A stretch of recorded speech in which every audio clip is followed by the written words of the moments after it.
Now, an in-depth look at the news and information shaping our community. This is Moose Talks with your host, Doug Craig, on Moose FM. Welcome to another episode of the show. A little later on, we're going to be chatting with City of Fort St. John's new Arts and Culture Manager, Eryn Griffith. We'll chat about her new role with the city and hopefully a bit about what she's working on and looking forward to working on in the future on that portfolio. But first, Northern Health announced last week that regional gatherings restrictions were being repealed and we were aligning our public health orders with the rest of the province. To talk a bit about those changes and, of course, changes to COVID-19 testing policy as well, we're joined now by Northern Health's Chief Medical Officer of Health, Dr. Jong Kim. Dr. Kim, welcome back to Moose Talks. Thank you so much for the invitation. Thank you very much for joining us.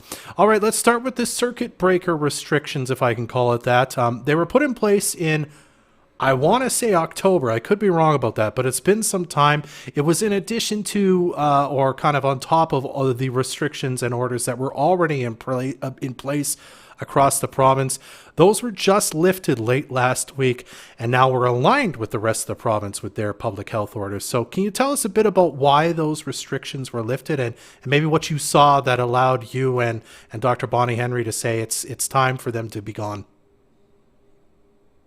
Thank you very much. So during our last wave, which was driven mainly by the Delta variant, we see in the northern BC the significant vulnerability and the impact on our healthcare system from the COVID-19 transmission and severity in our region.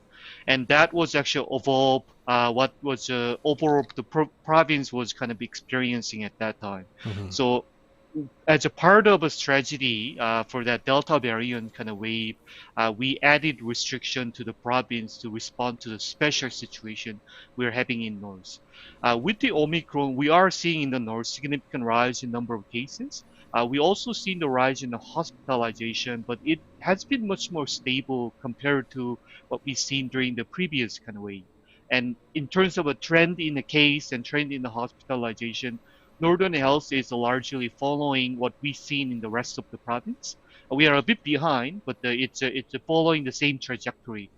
So with that, knowing that Northern Health is following the provincial kind of a trend, that the provincial measures is assessed as sufficient to provide protection for the northern communities. So we decided to repeal the Northern Health specific additional kind of restrictions and align with the kind of provincial measures. All right, so then I assume since they were repealed, I mean, there's no expectation then, even if we're a little behind the rest of the province in the trends, as you say, that we would have to have additional restrictions when maybe they're being repealed in other parts of the province. Would you say that's fair to say? Yeah, at this point, as the provincial restrictions kind of evolve, we will continue to follow that kind of provincial evolution. We heard about fitness and gym kind of restarting. We're hearing about some youth sports league kind of start tournaments kind of starting. We follow those provincial approaches. Okay. I'm just curious how this works. And I think we talked about this the last time you were on when the restrictions were put in place. I mean, how involved are you in the decision, or is it you kind of advise and sort of talk to the PHO and say, this might be something we need to do. Here's how we should or can do it. And then they ultimately make the decision. How does that work? Yeah, thank you very much. For the provincial health officer's order, that it's Dr. Henny kind of make decisions, and she has been very good, consulting with the other public health colleagues across the province, including regional health authority medical health officers. That Northern Health order, that's come under that the Northern Health Chief Medical Health Officer can name and my responsibility under the Public Health Act.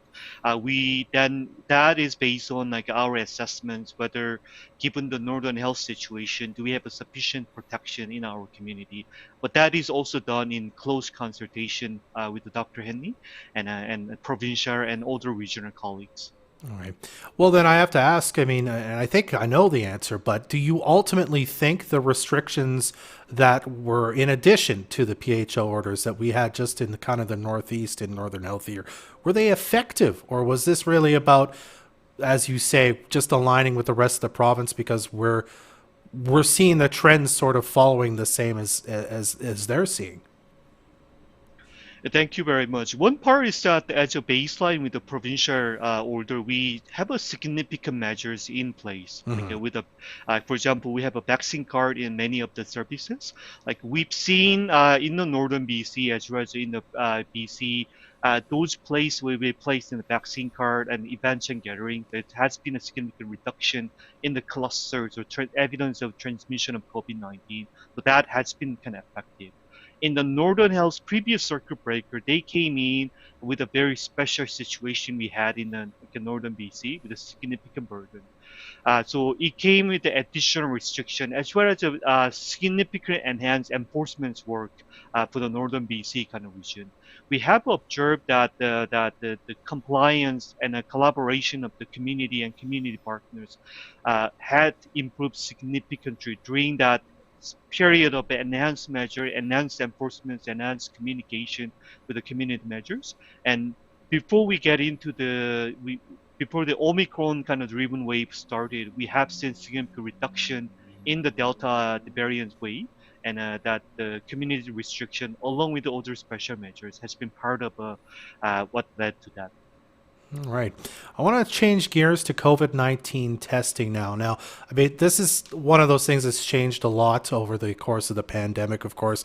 I remember a time when it was you have any symptoms, you call the 811 number, or the hotline, I should say, and they would recommend to you if you should get a test or not. And it seemed like it was if you called and you had one or two of the symptoms, they would definitely recommend that you got the test. That's changed a lot. And most recently, it seems the guidelines have changed to you can stay at home and isolate for 5 days if you're vaccinated, if you're feeling unwell, like you have COVID, but you don't need a test for it anymore. Can you explain a bit about what the guidelines are now and why they've changed and seem to have made it more stringent about who can get a test and when?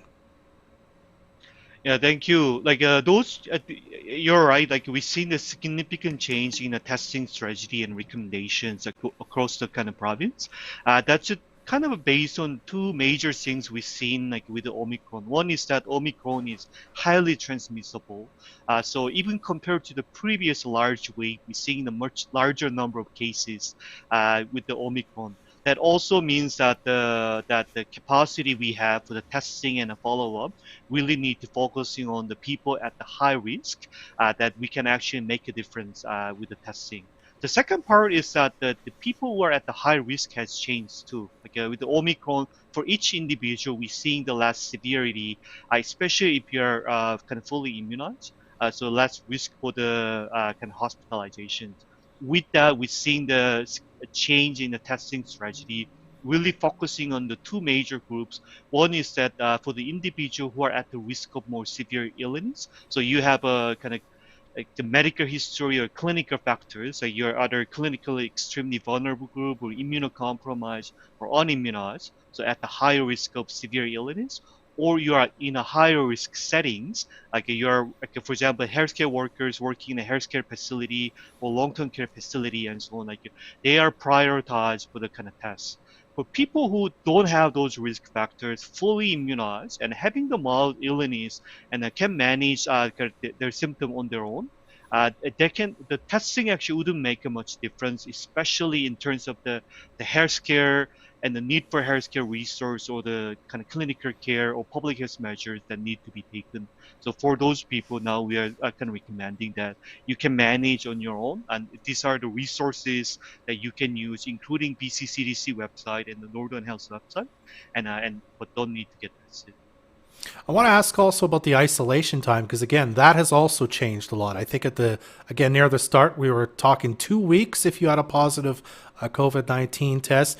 Now, as I said, I think it's 5 days if you're vaccinated, 10 if you're not. Why has that changed? And is it have something to do with the Omicron variant being somehow less, I'm blanking on the word, less, transmissible over a shorter period of time than previous versions of the coronavirus?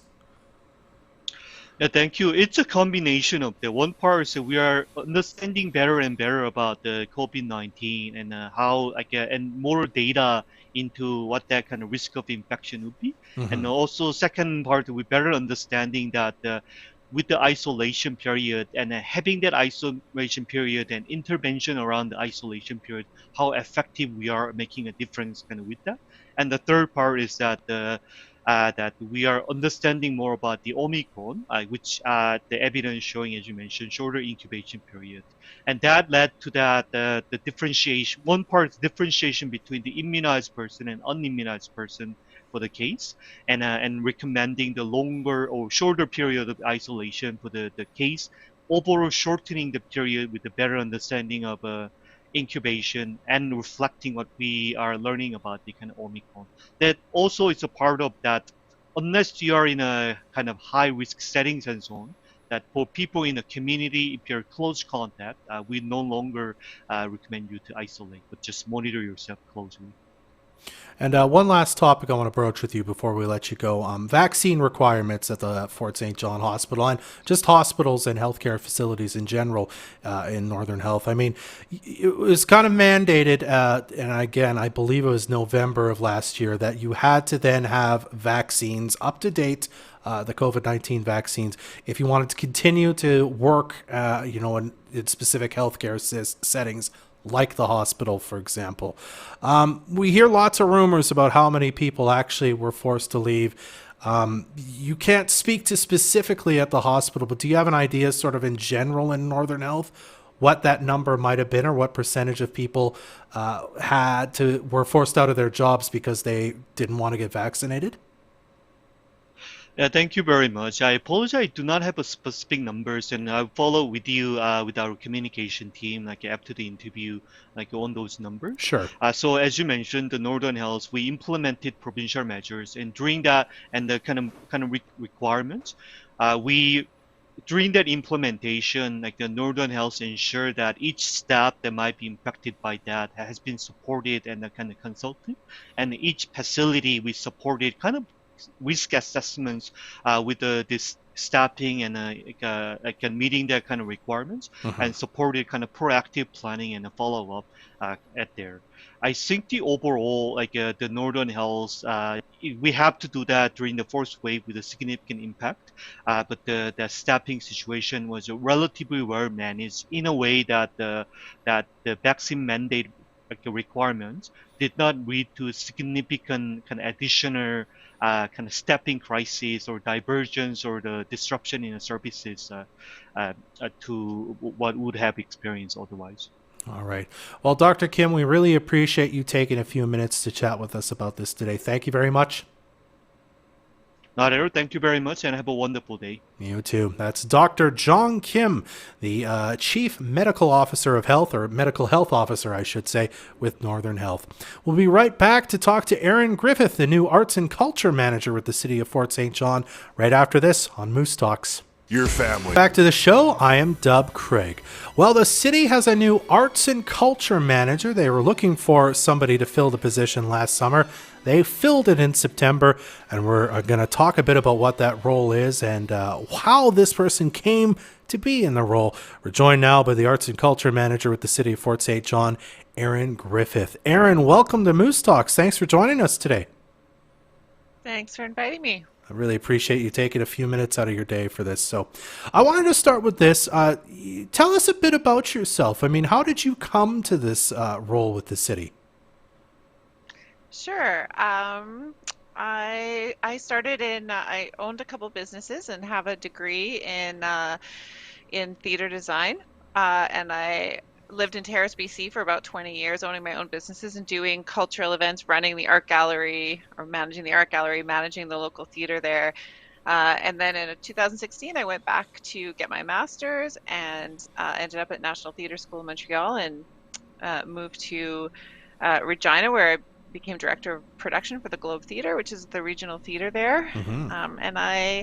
And I wanted to get back to a small community, so I started looking to see if there's arts jobs are really hard to come by. Yeah. So in smaller communities, so I was really happy when this position opened up in Fort St. John. It was happy to get back to a smaller place. All right. So, I mean, you've been around a bit, kind of gathering the experience for this role. That's wonderful. We want to talk a bit about the role itself, of course, because you're kind of the first person to have it. This job's brand new to the city. There may have had sort of iterations of it in the past, but I wonder if you can tell us kind of what your responsibilities cover and kind of what it is you're expected to be doing for the city in regards to arts and culture. So, from my job description and mandate, I think I'm kind of finding my way because it's a brand new department. Yeah. But my main objective, or kind of what I'm jumping in with, is to support arts and culture in whatever way that I can, or whatever way the city can. So really listening and talking to groups and arts groups, community groups, culture groups, finding out what they're doing, where they intersect, helping people connect, leading people towards grants, coming up with ideas for people if I'm seeing something that they're doing that might fit in with something someone else is doing. So that's been a big part of what I'm doing right now, and also developing, I guess, the framework for an arts and culture master plan is what we're working on right now. So I'm hoping that rolls out next year, which gives more of a strategic guideline for us, or a map to follow. I see. So would you say then it's accurate to say it's less about maybe saying, Eryn, have this idea for a festival that we should start with the city, and more about let's hear your idea for a festival and how we could support you in making that happen? Exactly. And I think just finding out what the community is interested in doing, and what's working now, what people need support in, what they've wanted to do but haven't been able to do necessarily. And if we work together, we can accomplish a lot of things together. Arts and culture never has or arts and culture nonprofits have big budgets, Hmm. or so. But by working together, I think that we can really help each other to create some new events and things that people will want to see. Yeah. Now, I mean, the city, of course, monetarily supports events and has for a long time in different ways, and renting space and that sort of thing with the various infrastructure they have. I wonder, in talking to some of the kind of groups you've maybe had a chance to talk with so far who do arts in and around the city. Not expecting you to bash the city, of course, but if you've heard kind of what struggles have been previously, and if that's sort of in your capacity to make an improvement to make that relationship better. Well, I'm hoping it is. I'm hoping we can make those improvements by listening, and communication, I think, is a big part of it. And now that I'm here, there's one person that everyone can kind of go to for those arts and culture questions, and I can get back to people. So, regular interaction with the Northeast Cultural Center, with the Arts Council. So having those kind of interactions, and I'm building more, talking to people at the school board, and teachers, and local businesses, and trying to kind of connect everyone and listen to what's going on and address questions or concerns as best I can. So that's definitely part of my job, and I hope that will help going forward with those communication issues. I see. Then, and are you then someone who can now approach council, given that you're a city employee, and sort of say, "Hey, here's some things we're hearing. This group would like this. We'd like to do this sort of thing," and sort of make recommendations to council for them to vote on whether or not to support things financially and whatnot going forward. Is that sort of another kind of role you have as well, or? I think so, but I'm really learning my job in a municipality. I come from the world of nonprofits, so Mhm. I'm having I've been here 5 months, so really learning how my job works within the municipality. So if someone, for instance, the festival application that Dale Plur just put in, Mhm. I would have walked through, what to put in his application, what they may be looking for in the presentation, just to make sure that all of that was fleshed out, and then helping him book the times with that. And then from there, I would take that back and consult with all the departments and make a recommendation going forward. Not just my recommendation, but Mhm. a consultation with the rest of the departments.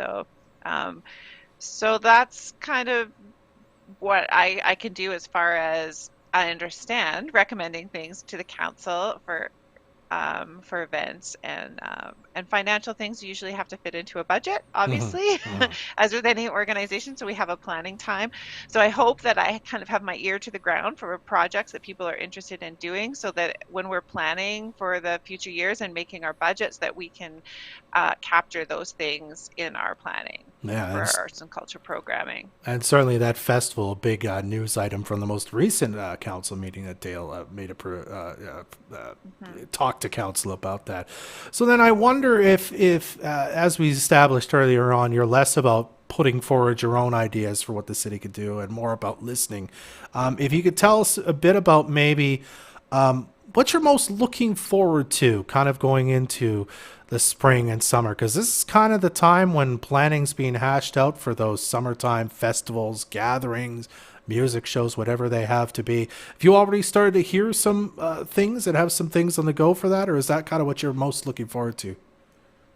Yeah, we're just, leaning into supporting the Pride Festival right now and what they may be planning. We just recently in December did a pop-up gallery in conjunction with the North Peace Cultural Center and the North Peace Gallery. So planning some kind of another one of those for the spring, probably in conjunction with Pride. And also writing grants for some facilitation capacity building projects. We've got in partnership with North Peace Cultural Center. So projects coming forward that way, and Canada Day, which we're working on with Treaty 8 to help with the planning. So that might look a little different this year. And yeah, so we're a bunch of different things going on.